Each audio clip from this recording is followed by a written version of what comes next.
So about 90% of the time, I'm usually a game master. That's not like some sort of horrible situation where I'm like a forever GM or that sort of thing. I just mostly prefer GMing by like a huge margin over playing.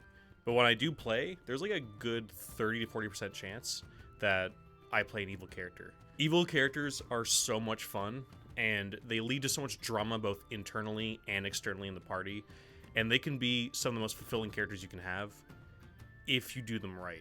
Evil characters in RPGs are a hot button topic for a lot of groups, mostly because I think a lot of people don't know how to play them properly. I would say a lot of experienced people over time learn how to do it already, so this is mostly aimed at new players. I had a video last time for new GMs, this is for new players mostly. You can play an evil character in a group full of good characters and have it work out in almost any situation. There's very few, and I'm going to say this is more D&D focused, this video, but I think a lot of new groups are worried about somebody being an evil character because they're worried they're going to derail it. I think that's because a lot of people hear evil and they just immediately think that the only way you can play an evil character is by playing the Joker or being a murder hobo or any of those sort of things. And that's not really true at all. You can make totally normal characters who are evil. They just happen to have a different moral compass. They might have a higher tolerance for doing horrible things, or they might let certain things go that good character wouldn't. Now, most RPG questions you'll see online, the number one answer, and this is not going to be that much different, is just talking with your group. Communication is key. Almost every time you see a question, it's like, we don't know your group, dude. You could just talk to your players, talk to your friends, like they're your friends, right? So I'm gonna say this right now, this video expects that I'm talking to mature people with mature friends who are playing this game. If you're looking at this video hoping to see how can I convince my GM to let me be an evil character, this isn't the video for that. I might do an alternate video about how to talk to that sort of thing, but overall, I don't know how useful a video like that is, because that's just basic communication skills that I feel like there's a lot of people who are a lot more qualified to talk about that than me. If you're into fights with your friends about playing an evil character, you might need to find a new group, or you might need to just change what the argument is, or try and find out why people are arguing in the first place. But that's about as far as I can go on that subject. This video is mostly about why you should play an evil character and how you can play it well. And so like I was saying, communication is key, but not just with the GM, but the entire group, because when you do have an evil character, that is an extra amount of mental load for everybody at the table. They come to RPG night every Friday after a week of work, and they're just looking to have fun and blow off some steam. They're not looking to have giant moral choices or that sort of thing. So just be mindful of that, you know, the evil character you might have that you want to do right now, you don't want to just save it for either a different group or for a different campaign with the same group once they're ready, if you guys have more time or more energy. If most of the group is saying, I don't want to deal with an evil character, and they have an actual rational reason, if their only reason is evil characters ruin campaigns, that's a whole other issue that you need to deal with. But if their thing is like, I just really don't want to have to fight with your character, I just want us all to get along, make dumb jokes, and just kill things, and just have fun, and I just want to hang out with my friends, I don't want to deal with more narrative stuff, I think it's good to sort of see what the group wants and then do that, and then go find another group that wants to have an evil character in it or whatever you might want to do with that character. The other thing too to keep in mind when it comes to an evil character is content warnings. There's a high chance that if you have 4 really good characters, torture is probably not going to be something that comes into play. That's something that an evil character might not be above, which isn't necessarily a bad thing if you guys talk about it and everybody's on board for that sort of thing and you guys deal with how you want to do it. If you want to go super in detail, go for it. If you're a group like mine where we kind of go like, okay, so this is what you're doing because you're a bad person, all right, we're gonna gloss over the details. You're just saying that you're absolutely beating the crap out of this guy until he talks, but we're not going to details about how you're degloving him or doing some completely horrendous stuff to them. So that's another thing to keep in mind. Just make sure people are cool with it and that you're not going to be crossing any lines. So this is something I do with pretty much every character because I just think it's good to have that sort of session 0, or even for a one-shot. If you're going like, okay, hey, do you want to be like my brother, or what's our relationship? I often like talking to other players and going like, well, we're playing a group game. I want to know how our group dynamic is. If we don't know each other, that's totally fine. That's what we're doing. But if you're doing an evil character, I think it's good to have like a, hey, other player, I kind of want to have this dynamic with you. Does that work for you? Or I kind of want to do this thing. Does that work for you guys? And so what I mean by that is actually understanding how things are going to play out somewhat. It's not good to map out how things are going to happen with your friends because, you know, you're playing a game to see what happens next. But if you can talk to me like, listen, guys, I'm playing a complete piece of shit and he's wrong about stuff. I want you to fight me on these things. But I do want you guys to be swayed by proper logic if I'm actually convincing enough to get you on my side for a certain situation. For example, if you're going, I'm just doing this because I'm evil, and they go, well, I'm doing this because I'm good, that's not roleplay. You guys are just statically saying what your characters are like and then not actually doing anything with that. And if that sounds strawman-y, it's not. I've actually dealt that a lot, mostly in my early years of playing stuff, where you just have players going like, no, I'm this thing, so I can't talk to you about this at all. I'm shutting this down, and there's no talking about this, which will just make it really lame to have an evil character, because either you're going to be stopping the game and the pacing's going to suck because you guys are always fighting. You want to do something, they go no, and then you guys go back and forth and bicker, and the GM's just waiting for you guys to either wrap it up, or he has to sort of shut down and be like, all right, guys, we're going to keep moving on now with this thing, or allow somebody's way to go forward. If you guys can actually debate, that's where a lot of the fun is with role-playing an evil character, because at the same time, if you're an evil character, you should be open to their logic. I'll give you an example from one of my games. I was playing in a game where we were all playing as sorcerers on the run. Basically, a giant, horrible calamity had happened due to magic, and now all magic users were basically being exterminated. And so that was a sort of setup. And I was playing a really evil character who didn't care about anybody but himself and the two friends he was with. And so we were in a city and we're just hiding out there for the night. And we found that there was a woman who actually saved us earlier who was being held by witch hunters, the same witch hunters that were after us. And my character was like, listen, it's not a problem. Yeah, she saved our life, but we have our own problems to think about. She shouldn't have gotten caught. That's her problem. But the other two characters were saying like, no, we can't do that. We owe her at least something. And also she is a person and they're going to torture and murder her. So we need to save her. And my character really didn't want to do that. But it was two of his friends saying, this means a lot to me. I would appreciate it if we could actually do this thing. And that's what convinced my character. They didn't have to go super hard in arguments. They had to give me like an A, B, C, a whole sort of court trial. They just gave me like, hey, like, I really care about this. Can we do this? And my character's like, all right, fine. So how are we doing it? And then they started hemming and hawing. They started going over different plans. They were sort of getting cold feet on what way to do it.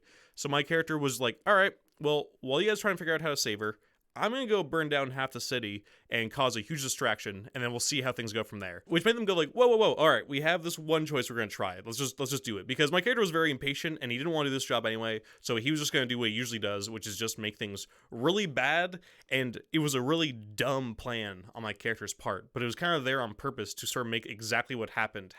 Because either I was going to have fun and start burning down part of the city, or we were actually going to do a plan together as a group and figure it out. And the latter happened. And obviously I removed a lot of context, so it might sound like my character was way more insane, which he was insane. He was completely hot-headed and stupid. And I told the players that in session 0, I was like, guys, I'm playing an absolute, like, hot-headed, like, super angry person who's basically just out there for himself and those two because he feels like the world completely wronged him, that he's totally been unjustly attacked by everybody just for having magic. So that scene was really fun because we had a really nice dynamic going of those two were on the same side, but they couldn't decide on how they want to go about it.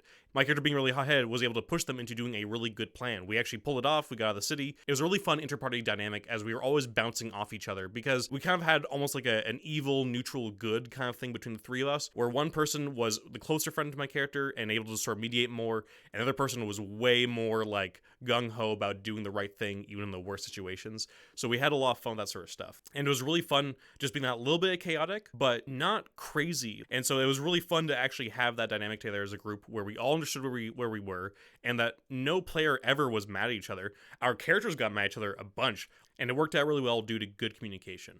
Which sort of leads me to my next point, which is that if you are going to make an evil character, they do need to work logically in the group. That evil sorcerer I was playing, who was ready to just burn down half a city, or at least attempt to, it probably would not have gone well for him, wouldn't fly with most groups. A normal, let's say, we'll just go with most people who are watching this are probably going to be playing D&D, or some sort of D&D-like game. So most normal groups that are out there to adventure and, you know, do good things, having a guy who's constantly just immediately his knee-jerk reaction is, all right, we'll just burn things down and kill people. That wouldn't really work for most groups. The context here was that we were fugitives. We didn't really have anybody else. My character was a really good combatant, and we just kind of need each other. So they put up with a lot more than they normally would have. And things got close with my character almost getting killed by them or being exiled by them. We never got that far because we were always able to talk, and our characters had some really good moments with that. But it was really fun playing that loose cannon in a very delicate situation. He was a bit like Shane Walsh from The Walking Dead. John, let me tell you something else, man. Hey, Herschel, man, let me ask you something. Let me tell you something. They bound to get us all killed. Let me ask you something. Just a little bit volatile. So just keep that in mind because that kind of character might just not work with others. And so you might need to be like, all right, well, this character I do want to do is probably going to save it for another campaign, or I'm going to work him in or change him a little bit and make him a little bit less volatile or a little bit less outwardly evil. You might still do bad things that you sort of hide more or are able to, at least anything you do that's bad might be justifiable. a lot of the stuff that I was doing in the campaign, though crazy and chaotic, a lot of it was justifiable because I'm almost always outgunned, almost always outmaneuvered. So a lot of times it'd be a lot more risky than I think a normal group would be. A normal group that's just going into a dungeon, doing normal things, dealing with the town, some bad things happening, some monster attacks, or whatever else. If your first instinct is just to be a crazy evil character, firstly, that kind of character wears thin pretty fast, at least for me, and usually for everybody else in the group. You might get a really good, I'm just gonna use Joker because everybody can just use that character easily, everybody knows who he is. You can have a pretty crazy character, and even though Joker, in terms of like a lot of different iterations, has a lot more depth, it's also being played by really good actors or voice actors, written by really good writers, and you might not have that longevity that they have for a character like that. So it'd be really fun for a one-shot or maybe a short campaign, but eventually a character who's just like way too out there can get really grating, especially if they're stepping on the toes of everybody else. So just try and keep them working with the rest of the group in a way. And I have one easy hack for that. I actually use that for the character we're talking about, the evil sorcerer. And this hack is to make them sort of more believable and usable in a group. Make them probably either apathetic or even hostile to the world, but making them really care deeply about one or the entire group. It's the simplest way to have somebody that sticks around, even though they're so morally detestable to a lot of other people or a lot of other groups. I mean, I'm sure all of us know people who we've either had stick around or know people who've had friends stick around way longer than anybody wanted, purely because they're friends or because they treat them fine, but they are fine with them treating others not fine. Though it does have some pitfalls, especially if you go, too far in the sort of loose cannon or crazy or hostile way. And that is, if you do it too much, your characters are going to feel samey.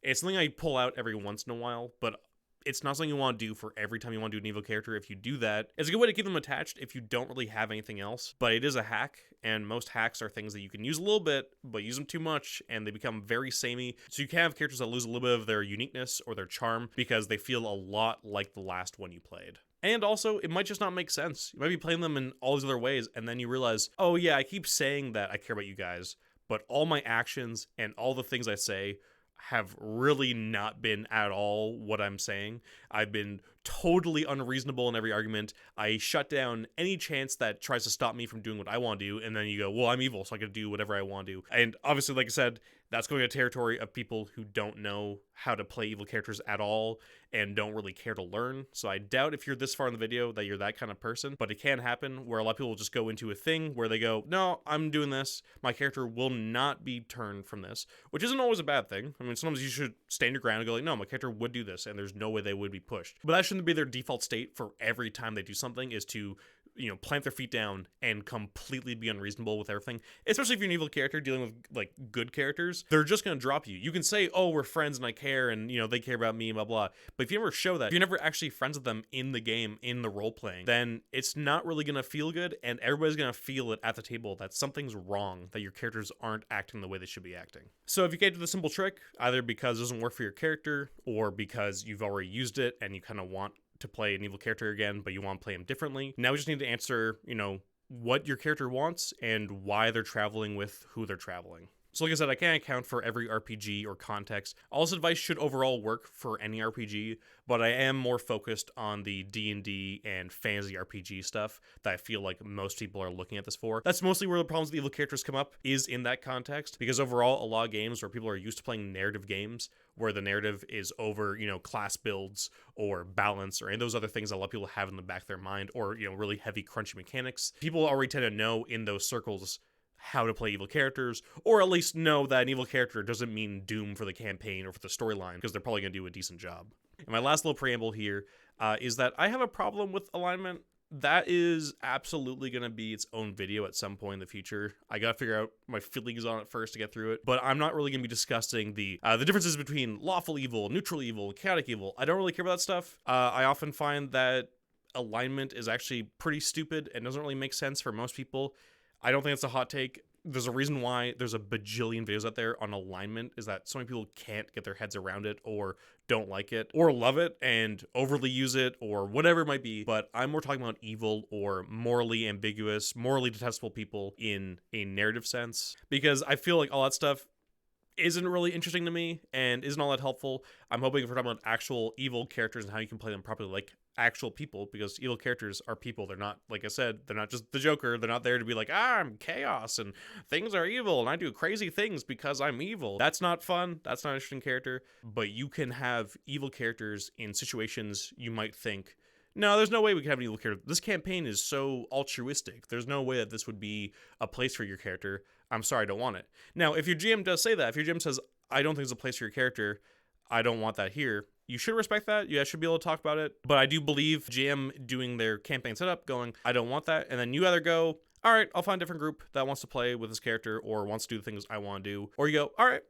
well, you're the GM and you have your campaign and you have your ideas. What can I do? Or what can I change about this character to make them fit with your tone? So the simplest method outside my quick hack is that all the players have the same goal. It's just the methods that are different. This is where talking with the entire group comes into play because, like I said, this character might just not work with what this is. It might not work with what other players want to do. But I do think if everybody's on board and there's proper effort being put in, you can put an evil character into pretty much any campaign. If we're just talking D&D stuff, I think pretty much any campaign can have an evil character. It might take more work, and that's the biggest thing. I think that's the biggest hurdle, is everybody willing to put the work in? Because some people aren't, and that's okay. But let's use an example. Let's say the group is tasked with putting a stop to a bunch of children going missing in a bunch of towns, like on this frontier. The pay isn't very good, but the group wants to do it because it's the right thing to do. It's a pretty altruistic reason to do it. I could see a lot of people going like, well, not a lot of pay, and it's a really good thing. I don't think your evil character would work for this, but I would completely disagree. I think one easy thing would be one of the missing kids could belong to one of the PCs who, let's say, is a bandit and will join up with the group to get to the bottom of whatever's happening, who's grabbing all these kids. And he says, like, I'm going to work with you. I'll work with the group, but I have one goal in mind, and that's getting my kid back. I don't care how we have to do that.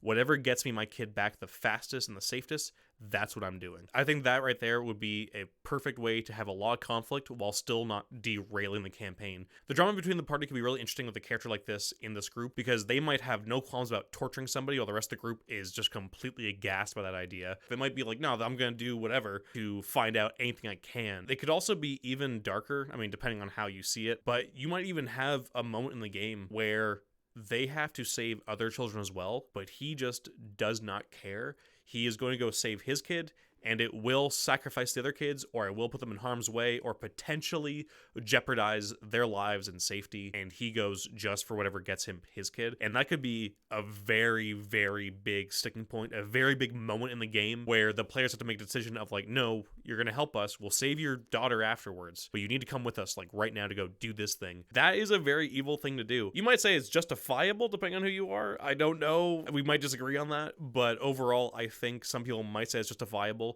And justifiable doesn't mean not evil. That's one thing to keep in mind. Just because what you did was, someone's like, oh, I could see why they would do that, does not mean it's okay or good. At least with this character idea in mind, I feel like Joel from The Last of Us would be a pretty good character to take from, because I know this is going to be a hot debate for some people, but Joel is an evil character. You might like him, or you might be attached to him, but he is evil. Now, the girl. Is she alive? What girl? I don't know no girl. Fuck! Focus right here, right here. I'll pop your goddamn knee off.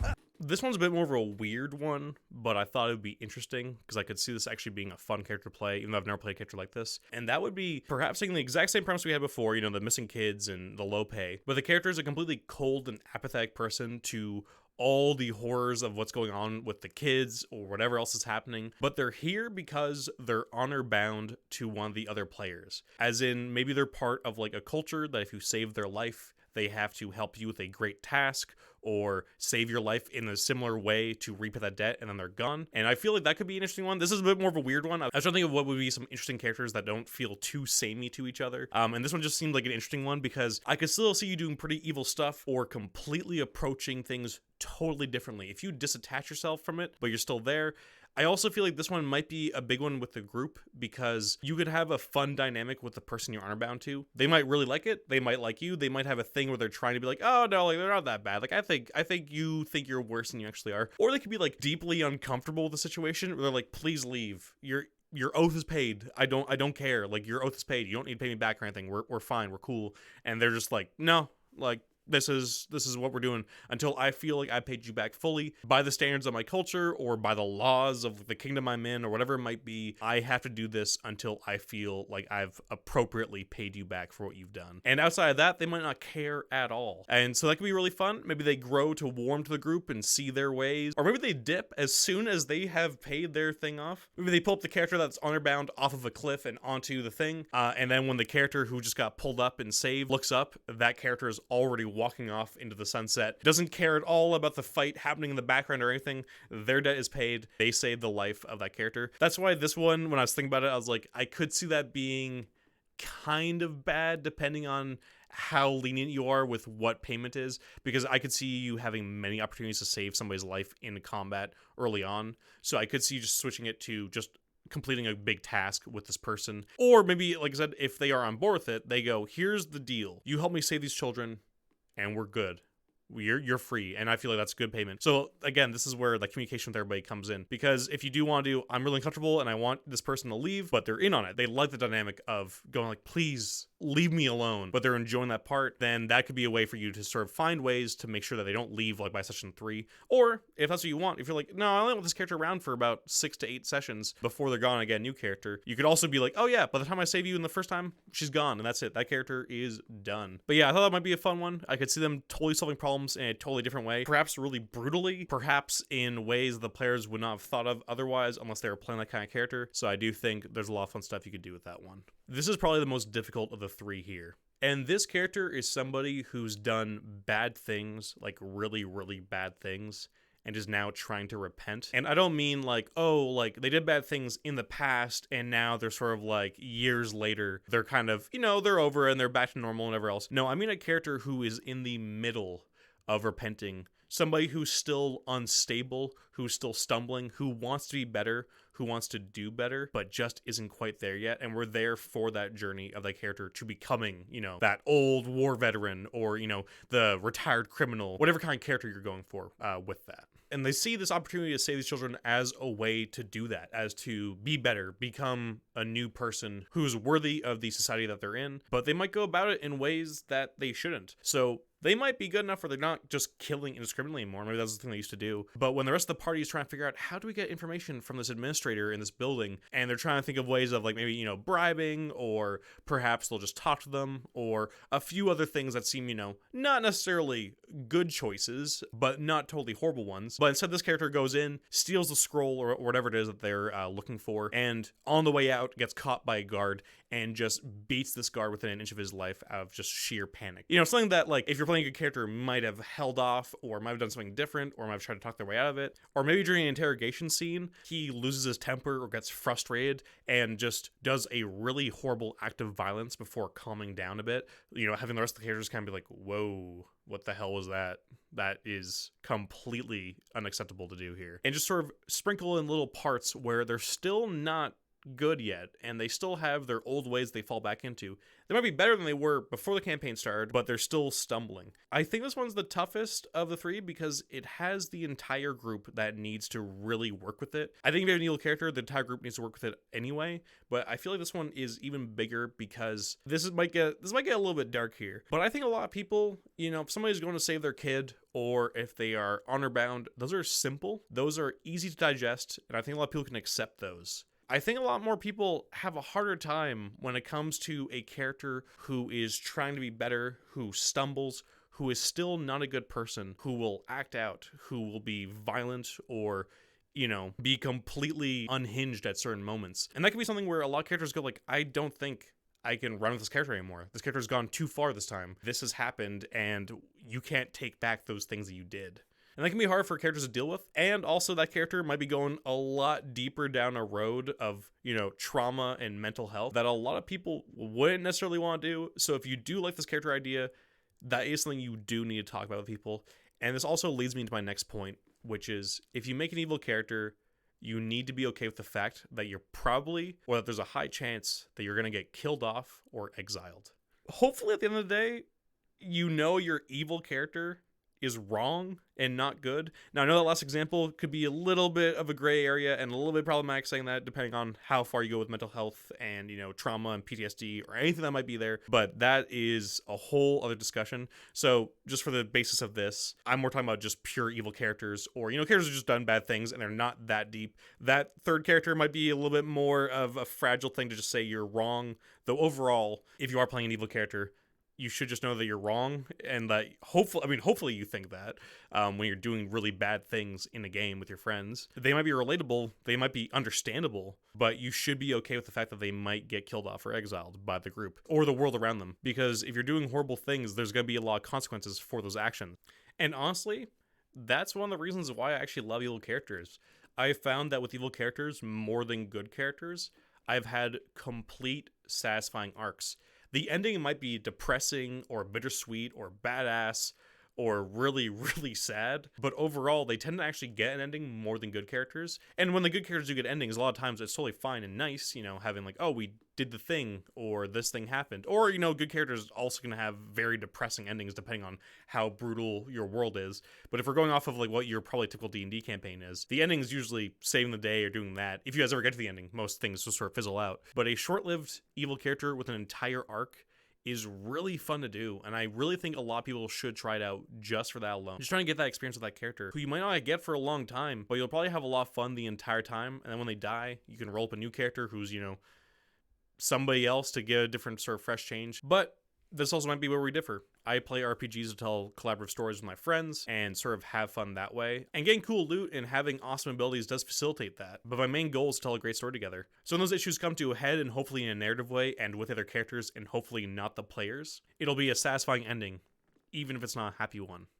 But if you do know yourself well, and you know that you're going to get angry that your character dies, because some people, totally irrational people, I know several people who are completely normal, chill people in almost every aspect of their life. And then you play a game with them, and you see a whole other side where losing just completely changes them. So if you do know that about yourself, that you are like that you're competitive, or there's certain things where you go like, no, if my character dies, I'm fucking pissed for like an hour. Maybe don't play an evil character, because if you tend to view you being killed off as unfair or a punishment, even though it might be a completely rightful action from the GM, players, the world, due to your own actions, because the consequences for doing horrible things will come back to bite you, then maybe you shouldn't play an evil character. That's basically the only time I'd ever tell anybody not to play an evil character, is that if you know you're gonna get upset if you die because of the things you did.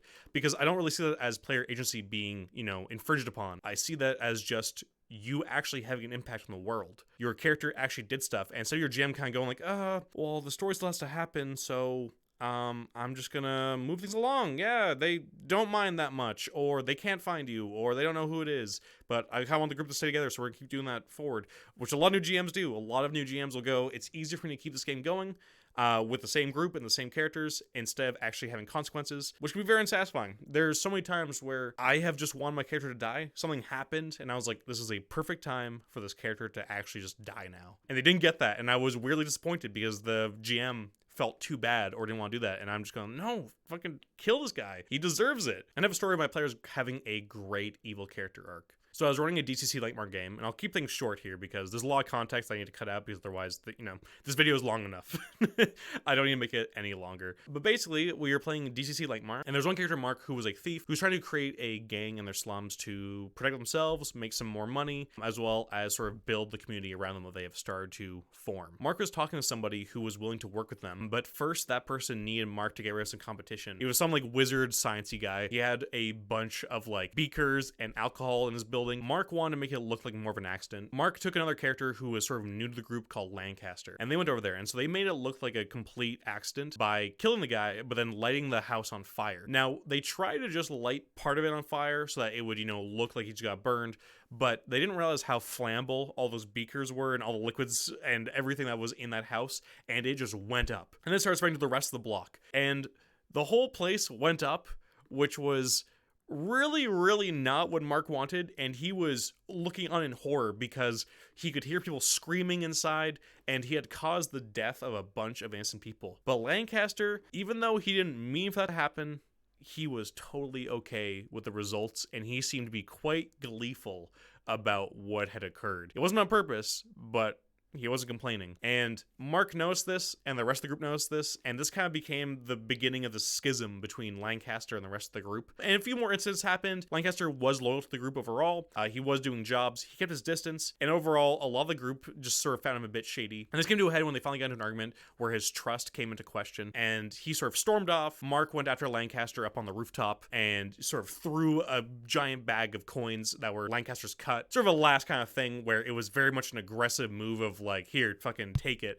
And threw it right at him. It sort of smashed against him. The coins spilled everywhere. Lancaster had one final really badass line. I'm not even going to say it here because without the context, it's going to mean absolutely nothing, but it was a perfect line. And they had this great moment of just tension on this rooftop as they're just looking at each other. And then Lancaster, after saying his line, just walked off in the darkness. Mark was left there kind of standing, not really sure what to do next. The gold was just spilled out on the rooftop. And that was the end of that character. That was the last time they saw him. They would later go to have him killed off in another scene in a fucking crazy session of just insane proportions. It was a really nice arc for this character who had come in. There was a lot of stuff with them. He was pretty good with the characters at first. They actually got along pretty well. And then it just started to deteriorate as more and more stuff happened. He never went crazy. He never went just stabbing people for no reason. He was not chaotic and nuts. He just didn't really value human life all that much. And if things kind of went badly, well, that was just a nice little bonus on top of the pay. That was a fantastic character to watch come into the campaign and then leave it.